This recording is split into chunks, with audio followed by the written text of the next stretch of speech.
So before we get started, I have a confession. I drove a car with my check engine light for 3 years. 3 years, people. Now, I figured that if something was going to go wrong with it, there would be some kind of warning sign. There would be smoke, there would be fire, there would be something going on with the car. So I basically ran it on optimism. But I think about this going, that is really horrible idea for automotive maintenance. Because cars don't fix themselves. Just like teeth don't fix themselves, and finances don't fix themselves, and guess what? Culture doesn't fix itself either. So when was the last time you tested your culture? Because here's the thing. Culture is the only system that rarely gets tested until something cracks. And you are training talent. The question is, for whom? Because your competitors don't need all of your people. They need your very best. They need that one or two person that feels that they are not getting the attention that they need or they deserve. Think about it. When it comes to you putting together your 5-year strategic plan, you are not saying, I know, let's develop world-class operators and donate them to our competitors. Or are you? Because there was no laughter on this. My jokes do not get any better than this going along the way, just so you know. Because they're looking for your best people, and you don't know when this is going to happen. When that person's going to take that call from a recruiter, join them for lunch, or maybe they're updating their LinkedIn profile at 10:30 at night, and you have no idea that this is going on. So we're going to do a quick finger poll. So James, you're going to take notice on this, okay? So if your best employee got a call today, what's the chance that they will leave? 1, no chance they'll leave. 2, I don't know. 3, neutral. 4, I'm nervous. 5, super nervous. Go ahead. And what is that finger pull? 1, 2, 3. Okay, we got some 3s, 2s, 3s, 1. Okay, so Mike, what is it that you are doing that you are that confident that best person is not going to leave? We emphasize culture. Emphasize culture. We Yeah. talk openly about it, and it's become our number one priority. We said back in 2019, and later on I'll tell the backstory. Yeah. We said if we get one thing right over the next 10 years, let it be culture. It's culture. It doesn't, a lot of times we think, oh, it'll just take care of itself. But when we focus on it, and that's the whole point of not only this keynote, but the panel later, to give you some ideas that when you go back to the plant on Monday, that you can start putting those into place. Because it costs a lot of money to bring in a new person. When we're talking about the cost of one operator, sure, it's going to be money, and again, James can go into more detail on that. 20 to 200% of first-year compensation to replace them. But what about the lack of production when that person is gone? Or even more, the time that it takes that next person to get up to speed. And what are we doing? And again, I know we're going to talk about that in the panel, but how are we transferring the knowledge that our more tenured employees have to the next generations coming in? Because when that most experienced plant operator retires, and I know I speak to a lot of manufacturing associations, and they have more people retiring than coming into the industry. So how are we changing that conversation? So what's going to break first? Is it batch consistency? Is it downtime on the blending line, quality specs, equipment life? Or, more importantly, is it the tribal knowledge that no one has documented? Because your experienced people have built up their sensory library, haven't they?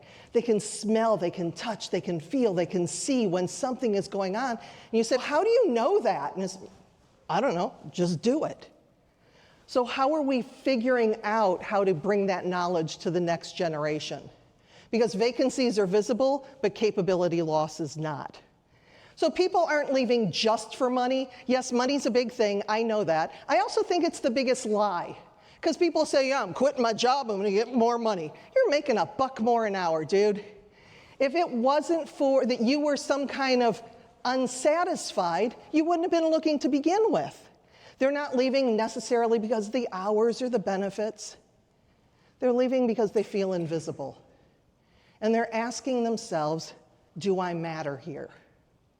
Because when we look at, you're not waiting for the blending line to fail, you're not waiting for a batch to drift out of spec, you're building preventive systems. And culture's the same way. Retention is the same way. So in our time together, we're going to look at the fact that this is not a feeling, it's a system. And we're going to go through my 6 gears of gratitude, starting with attitude. How's yours? When we have people coming into the workforce that are seeing the world differently than you. Appreciation. This is the personal practice that you can find the good no matter what is blowing up in your life. Access, not only access to you in leadership, but access to the tools and resources that we need to do the job. Applause, there you have the tangible recognition for a job well done. Acts of service is really the why behind what we do. And finally, accountability. Again, making sure that when you're walking out of here, there's one idea that you're taking that you can put into that you can implement on Monday. So sound good? All righty then. So let's start. Oh, I love my gear. Because when the gears are working in harmony, your operation flows more smoothly. All right, so think about attitude. There was this feeling back in the day that if you want to work for me, you have to change to work for my company. How's that working for you now? You have people that are coming in with a whole new attitude. And it's the way that we look at that, realizing that people have different expectations when they're coming into the workplace. They see the world differently. We can no longer say we can't have flexible scheduling and we can't do anything different because we have an expectation. I want to spend time with my family and I don't want to work all the time, and all of these different expectations aside from technology and AI. So when I think of attitude, I think of a particularly beautiful day in my hometown, Cleveland, Ohio, in July of 2020. Now, I know it's been 6 years. Holy cow, can you believe it's been 6 years already? And you guys were probably all essential. I was not. My husband was not. So on this particular day, my speaking business had gone from thriving to barely surviving, and my husband had been on furlough since March. So on this day, we were relaxing in our amazing, beautiful, luxurious 14-foot blow-up pool. It was actually the last one that Big Lots had in the state of Ohio. My husband, Scott, was working on his tan and his beard that he had actually vowed not to shave till the end of the pandemic. Usually I like Scott at about Chuck Norris. Okay, rest in peace, Chuck. When he got to Grizzly Adams, not a good look. I had him shave there. Because you think about it, if he had waited till the end of the pandemic, he would have been at ZZ Top. Definitely not a good look. And we're going back and forth because Scott had been at his job for 13 years. He made decent money. He had the benefits. But it was a soul-sucking organization. But did I need to mention we needed the benefits?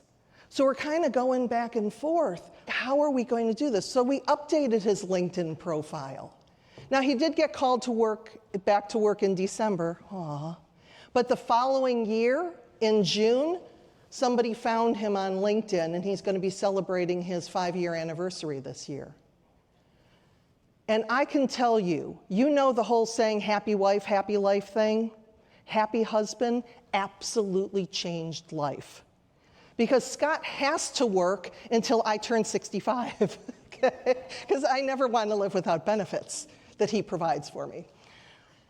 So I used to feel guilty about that because his last job was so terrible, and now it's okay. We had so many decisions that we could have made as far as looking at, okay, the world is crashing around us. What are we going to do?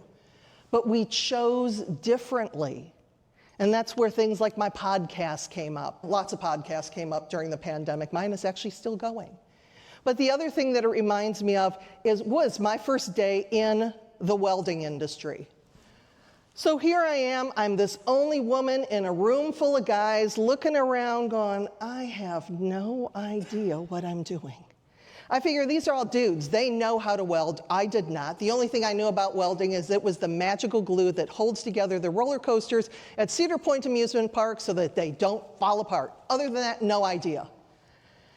But it wasn't until I put that helmet on and struck that arc and saw that red molten metal starting to flow like honey. And that sound, we would say flows like butter.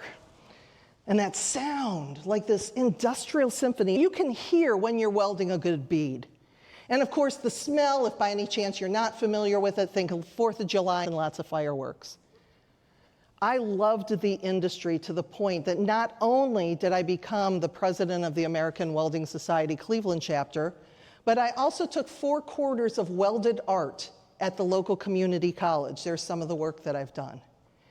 Imagine finding someone who is so in love with the industry that you're in that they find ways to do it in their spare time. But I also have to give some props to Dale, my boss, because here it was coming in with 0 industry experience, and yet he hired me. Sometimes we look for those people with that pedigree, with all of that industry experience. Let's bring them in. They're bringing a lot of baggage. We look for hiring for culture, like I'm sure Mike's going to talk about that later, making sure that you're getting the right person on the bus before they ever walk in the door and stay. So when you have, because when we look at welding as a really great metaphor, again, you have 2 pieces of metal that are held together by a third alloy using heat. And if we look at that first piece of metal as the employee and the other piece of metal as the job, that bead is everything else. It's the leadership, it's the culture, it's the mission. So what we're looking for is that fusion, that person who is dedicated to stay with you because your gears are in working order, keeping them, versus that one where the weld's gonna fail and that person's gonna go down the street and leave. Because here's the thing, metal doesn't bond because we hope it will. It bonds because heat is applied in the right place. It's the same thing with leadership. It's applied in purpose and with intention. So one of the best ways to get to a new attitude is through a personal practice of appreciation. Now, this is what absolutely changed my life. You notice the name of my company is Grategy, which is a beautiful combination of gratitude and strategy mushed together into the only word I own. And it all started in 2009 with a fire walk. Any fire walkers in the room? Every once in a while, there'll be somebody. This is not a euphemism, people. This is a walk across a 12-foot bed of red-hot burning embers. No, I did not get burned, and no, I have no idea why I didn't get burned. Because it actually wasn't my first fire walk. I did my first one in 1989, when I was 6, just in case you're doing the math. Okay, thank you for laughing. I actually said that at one of my events, and my client came up to me afterwards. She's, I can't believe you walked on fire when you were 6. I said, I can't believe you thought I was born in 1983. That's awesome. But the thing is that after that, we were driving home from Chicago, and we're excited, we're jacked up. You might actually say we were fired up. We also knew that unless we took action, everything that we did would go right out the window, and we didn't want that to happen again. So we opened up a Facebook thread, and every day we shared with each other things we learned, people we met, experiences that we had. And my friend Mike, not that one, said, why don't we share 3 things we're grateful for? And we did that every day and held each other accountable. And it was that practice that changed everything.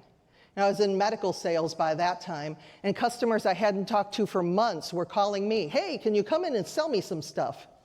I'll be right there. 2 large facilities I'd been calling on for 5 years, it seemed to close effortlessly. So everything was changing, and the only thing I had changed was that practice of gratitude. So that's where the research began. And I've read hundreds, if not thousands, of articles and white papers and books to see, is gratitude more than this feel-good emotion? I have a whole nother program just on that. But there's going to be some days that you wake up and, for whatever reason, you just don't have it, okay? So we're going to do a little thing called What's Not Wrong. And James, I'm going to ask you, tell me one thing today that's not wrong. Yeah, He's here. Okay. Tell me another thing, James. Not wrong. Looking forward to seeing family. Looking forward to seeing family. First of all, let's give it up for James because I totally called him out there.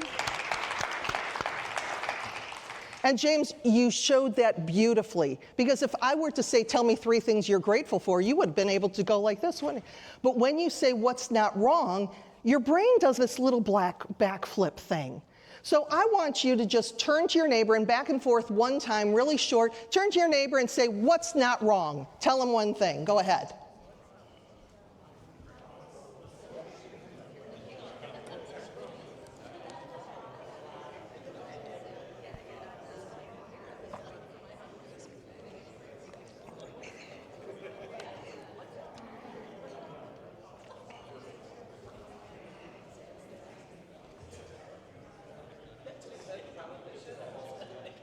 Okay, let's come back.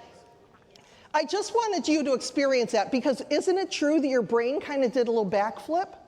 So you have 2 methods to start looking for the good. And the interesting thing about this is having a regular practice of gratitude rewires your brain. If you go to the Berkeley, they have the Greater Good Science Center. In 2014, Dr. Robert Emmons received a $7 million grant just to study gratitude. And frankly, I don't know how I would have gotten through the pandemic without it. So it's a practice that we do to, again, find the good. And once we're changing our attitude, we are finding the good, now we can start giving people access to us. And I remember back in my career, I was 23 years old, and I was working for a company called Premier Industries in Cleveland, Ohio. It was started by Premier. It was started by Mort Mandel out of the trunk of his car in the 1940s selling fasteners. We had our company picnic, hot dogs and potato salad in the parking lot, and Mort was there. And I went up to Mort, I'm like, Mr. Mandel, it's so nice to meet you. I'm so honored to work for your company. I don't know, I was blathering on like a 23-year-old fangirl would. And Mort was very nice. We had a really nice conversation. But by the time I got back to the office was a Twitter. And this is well before Twitter. Because if you remember back in the days, the people in my office were going, why did you talk to Mort? What did you say to Mort? What did Mort say to you? Because what I should have done, yeah, you're shaking your head. You know what I should have done. I should have talked to my boss, who talked to her boss, who talked to his boss, who talked to their boss to say, is it okay if Lisa talks to Mort? Your employees want immediate access to you. Think about it. Mike, you've probably had that happen. Brand new person, has no idea, never been in the lubricant industry, walks into your office uninvited, sits down. And I've only been here for 3 days. But I see some things, and I'd like to share them with you. Now, I know Mike would not do this, but some managers are doing everything so that their eyes do not roll back in their head. We've been doing it this way for 40 years. What do you mean, new boy? But what if they're right? What if they see the world differently, and they're bringing actually something to you that you can use, maybe not in its current form, but we start to give that access. So let's go even further back in my career. It was my very first job out of high school. I was 19 years old and I was working for an executive search firm as a data entry clerk. That is actually the AI generated version of me working at a really old computer. Now you might be saying, Lisa, first job out of high school, didn't you go to college? No, I wasn't gonna go to college. Neither of my parents went to college, none of my friends. I did not know a single person in high school going to college. Thought never crossed my mind. And when I was 19 years old, I already had the 3 things that all successful people have. I had a business card. Now, my boss wanted to know why a 19-year-old data entry clerk needed a business card, and I assured her it's when I go to lunch, and I can take that business card and put it in the fishbowl so I could win a free lunch. Ann got me the card.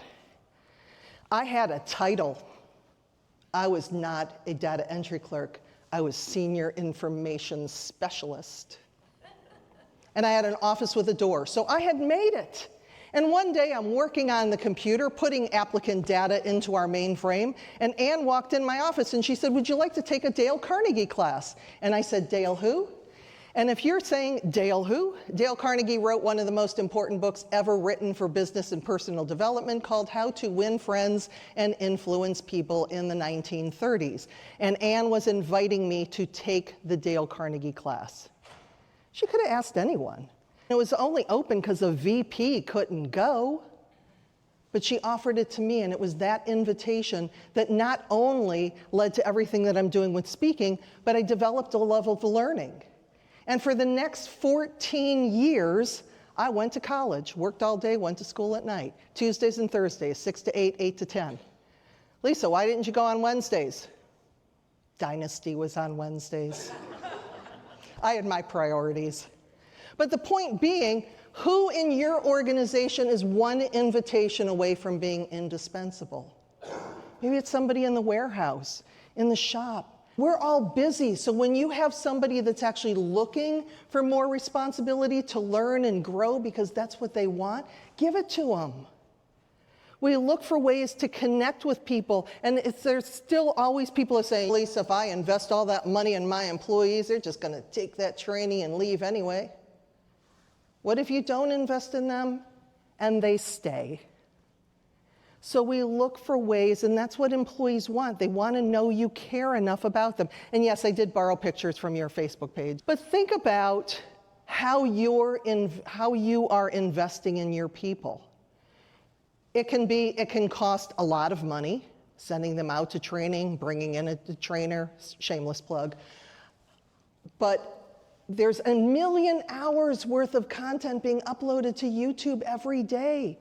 We can look for ways and taking advantage of the people that you work with, because you know what? They know stuff. So why not let them train your people and have those conversations? But we look for ways to do that because now we get to applause. And applause is that tangible recognition for a job well done. Marshall Lasada did a study where he took a look at teams and how they communicated with each other.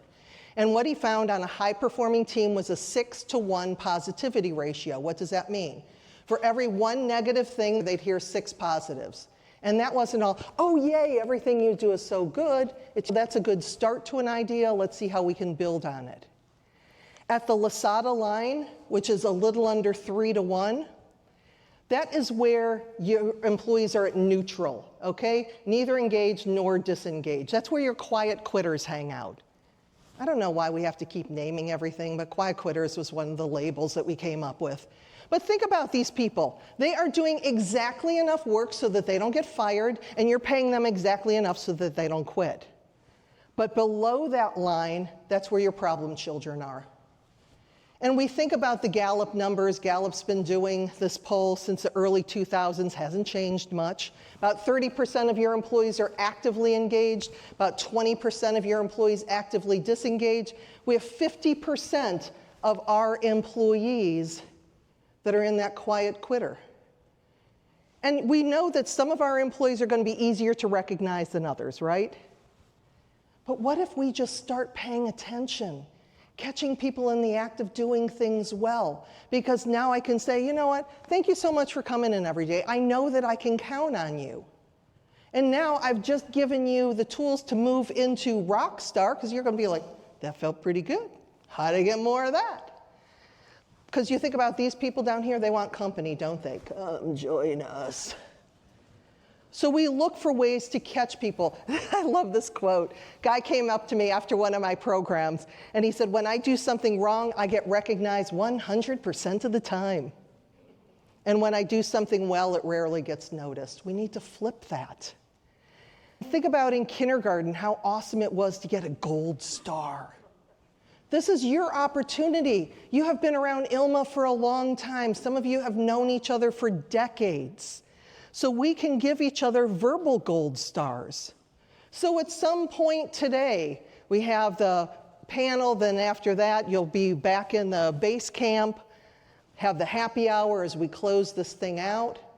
But really, go up to someone whose role strengthens this industry and tell them specifically why they matter. Sometimes we take it for granted that people know how we feel about them, that we give them that opportunity, because when you tell somebody you appreciate them, you do create a beautiful memory. That's what we want to do. When you write it down, you create a treasure. And we also want to look at that, those handwritten thank you notes, those things that make a difference. So this is one of my, let's see how I'm going to do this. Okay. So first of all, we're going to recognize the backbone of ILMA. And I'm going to go through and call out a lot of different groups, and your response is going to be, you rock. So let's practice that. Okay, and I know it's going to get better as we go along this. All right. So, owners and executives, you carry the long view. Supply chains, regulations, people, and reputation all land with you. You're thinking 3 moves ahead so everyone else can focus on today. Sales and commercial teams, you translate performance into trust. You're the ones who hear what customers really need and make sure this industry delivers. Operations and plant leaders, you connect production, quality, and people every day. When the plant runs smoothly, it's because you made it happen.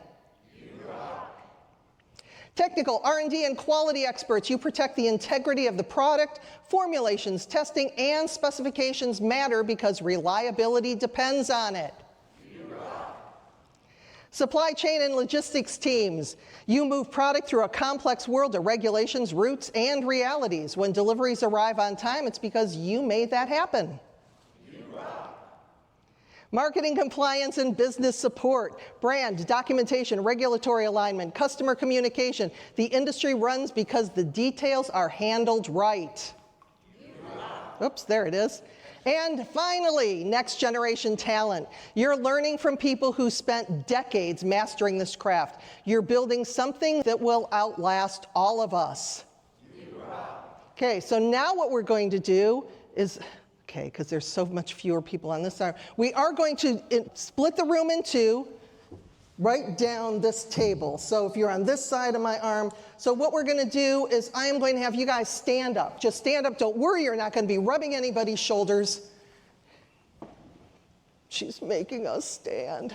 Okay, I want you to no, this side of the room. No, you're still sitting. Sit down, people. Sit down, people. Don't worry, I'll get to you. People are listening. Yes, see, I want you on this side of the room to stare at these people. Just turn around and stare them down. Can you believe you are in the same room with these amazing rock stars? Not only are you going to give them the loudest standing ovation you've ever given anybody, but I'm going to count it down from 3, and you are going to let them know they rock. So standing ovation. This is for you, people. This is for you. 3, 2, 1.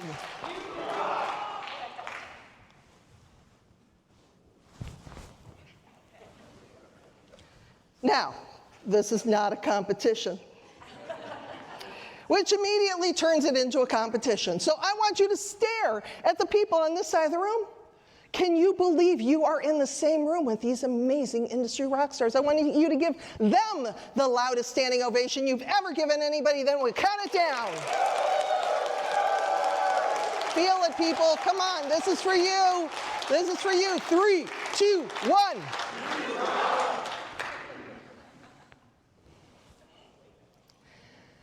Now, it felt good to receive that appreciation, right? For some of you, even more.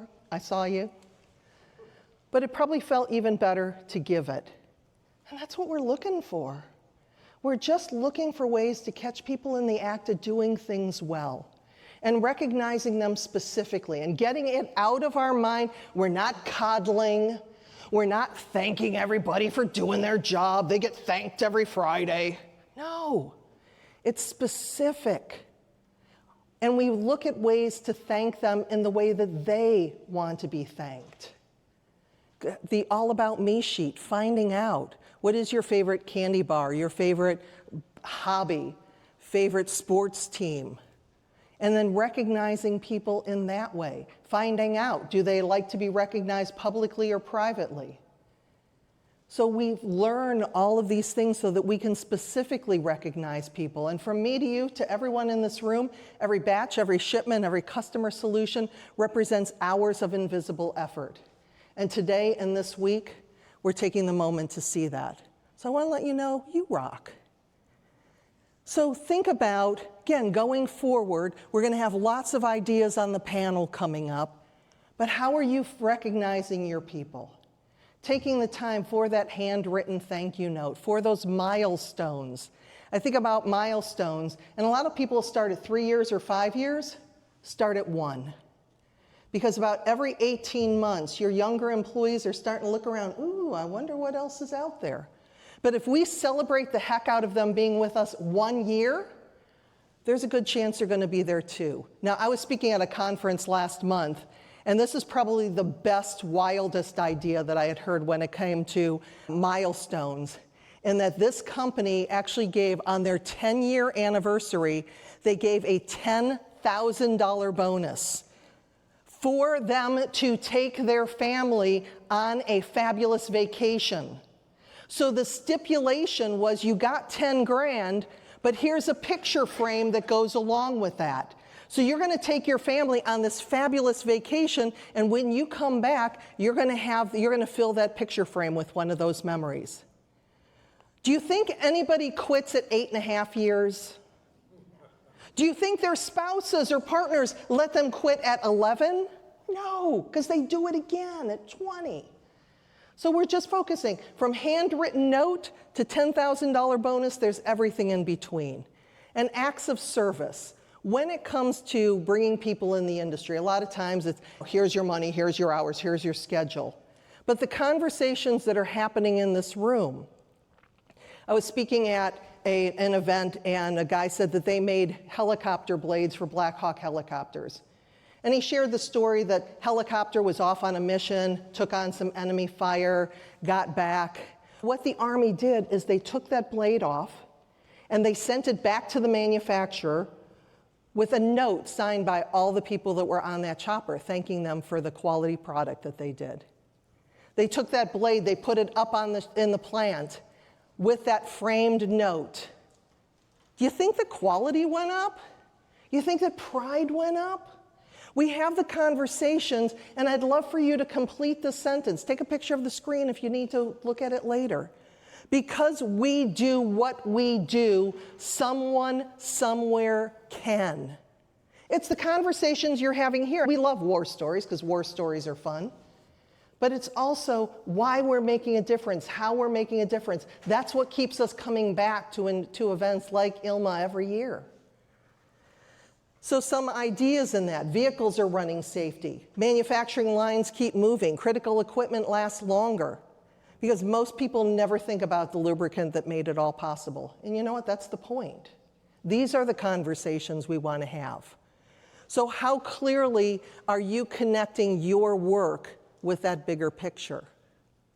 So before I get to the last one and finish up here, I do have a gift for you. Now this is a QR code. It will give you access to my last book called Thank You Very Much, Gratitude Strategies to Create a Workplace Culture That Rocks.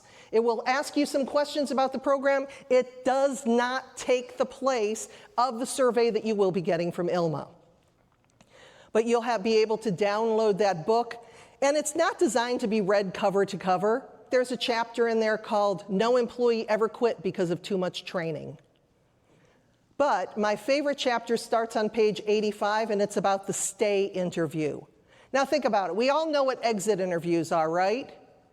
They're good. They set a pattern. I also think they're a little late. It's, hey, why are you leaving? Stay interview. What keeps you here? What do you like about your job? Why would you leave? That's a scary question. But I also know that if I ask James, you know what, why would you leave? And he says, oh, I'm taking some classes at the community college, and if I got the opportunity to use those skills, yeah, I'd probably leave. Now I know. How can I use that to keep you? So it's these questions. So I feature Manny DeSantis, who is a CEO of 3 fastener plants. So Manny's a busy guy, right? He heard about these stay interviews. He went and talked to every single person in the plant. First round, they were like, why is the CEO talking to me? And they told him exactly what they thought that he wanted to hear. Second round, but he acted on some of those things. Second round, they were more forthright. And after that, they were an open book. I spoke for the Fastener Institute before the pandemic when Manny shared that with me. I spoke with them afterwards, and Manny shared with me the rest of the story. He said that they didn't lose a single person due to voluntary turnover through the course of the pandemic. And he attributes that to the stay interview. And it's just simple conversations of asking your employees those questions, and there's a whole list of them in there. So we move on to accountability, because we want to make sure that we're setting those standards. We come to these programs, we get all jacked up and hyped, and then we go back to the plant on Monday and life slaps us upside the head. Here's the thing, your culture didn't happen overnight, and it's not going to change overnight. So what are these things we talked about today? Attitude. Do I need to change my attitude, realizing that people are seeing the world differently, and maybe I do have to schedule differently, or hire differently, or look for people without all that pedigree of experience? Is it appreciation? You know what? I need to really start focusing on the good. I'm going to keep some kind of gratitude practice. Is it access? Walking through the plant and just talking to people, knowing them by name, taking the time to know a little bit about them. And also the tools and resources that they need to be better tomorrow than they are today. Applause. Am I recognizing people? And am I doing it with all of them? And maybe at the beginning you're having an Excel spreadsheet that just has all of your direct reports on it, and you're putting little hash marks, reminding yourself of when you were specific. Getting yourself into that habit of doing it. For some of us who are extroverts, it's easier to do than for others. But when we're taking the time to, again, think about what that guy said. When I do something wrong, I get recognized 100% of the time. And here's the thing also with management, is your managers will raise their people the way that they were raised. So if they were never thanked, if they were never appreciated, they're going to do the same to their people. We create that culture. Again, I'm really looking forward to you all hearing from Mike and what he's doing at his plant. That acts of service, what is that conversation we're having? And finally, accountability. What are we holding ourselves accountable for? And if it's appreciation, it might start with the apology approach. You know what, I have not been letting you know how much I appreciate you. I'm going to do a better job at that. So we're allowing our employees to know that this is something that we're working on. Because frankly, I don't know what the future holds. But what I do know is that culture is part of your infrastructure. When you look at it, as Mike does, that we focus on that, and it is every bit as important as accounting and finance and inventory, because we concentrate on having the best culture possible. It doesn't happen by accident. You design it, you fund it, you inspect it, and you maintain it before it fails. You already know how to prevent failure in your systems. The real question is, are you going to use that same discipline for your people? Because what you do matters. I'm Lisa Ryan, and I appreciate you.